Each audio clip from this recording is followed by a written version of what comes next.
అందరికీ నమస్తే. అందరూ బాగున్నారా? మై డియర్ ఫ్రెండ్స్, నేను ఒక చిన్న విషయం చెప్తాను. బంగారము, ఇనుము ఈ 2 ఒక ఆకారం రావాలంటే సుత్తి దెబ్బ తినాల్సిందే కదా! అయితే బంగారాన్ని ఈ ఆ దెబ్బ కొడుతున్నప్పుడు పెద్ద శబ్దం రావటం లేదు. అదే ఇనుముని ఒక ఆయుధంగా తయారు చేయాలనుకున్నప్పుడు ఆ సుత్తితో కొడుతున్నప్పుడు చాలా పెద్ద శబ్దం వస్తుంది. అప్పుడు బంగారం అడుగుతుందంట ఇనుముతో, నన్ను కొట్టినప్పుడు నాకు అంత శబ్దం రావట్లేదు కదా, మరి నిన్ను కొడుతున్నప్పుడు ఎందుకు అంత గట్టి శబ్దం వస్తుంది అంటే, నేస్తమా, నన్ను కొట్టేది నా వాళ్ళే, నిన్ను కొట్టేది పరాయి వాళ్ళు.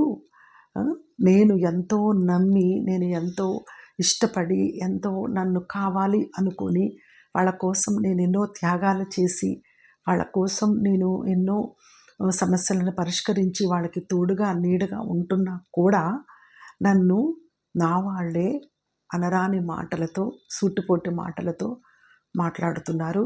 నాకు అందుకే అంత బాధ కలుగుతుంది. అందుకే గట్టిగా బిగ్గరగా ఏడుస్తున్నాను అని చెప్పి ఇనుము చెప్పడం జరుగుతుంది.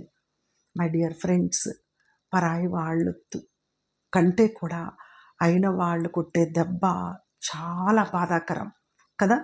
అది అందరము అనుభవించి ఉండొచ్చు కదా. అయితే ఇందులో మనం ఆలోచించాల్సింది ఏంటంటే, అన్నది అన్న వాళ్ళకే చెందుతుంది, విన్నది విన్న వాళ్ళకే చెందుతుంది, కన్నది కన్న వాళ్ళకే చెందుతుంది, తిన్నది తిన్న వాళ్ళకే చెందుతుంది కదా. మనము ఎవరి భోజనం వాళ్ళు చేస్తే వాళ్ళకు దక్కుతుంది. కానీ అదేవిధంగా అన్న వాళ్ళ మాటలు వాళ్ళకే చెందుతాయి. కాబట్టి మనము ఎక్కువగా బాధపడాల్సిన అవసరం ఏమీ లేదు. క్షమించుకుంటూ మన పని పట్ల మనము దృఢమైన విశ్వాసం కలిగి మన బాధ్యతల్ని సక్రమంగా నెరవేర్చుకుంటూ ముందుకు వెళ్ళిపోదాం. అందరూ బాగుండాలి, అందులో మనం ఉండాలి.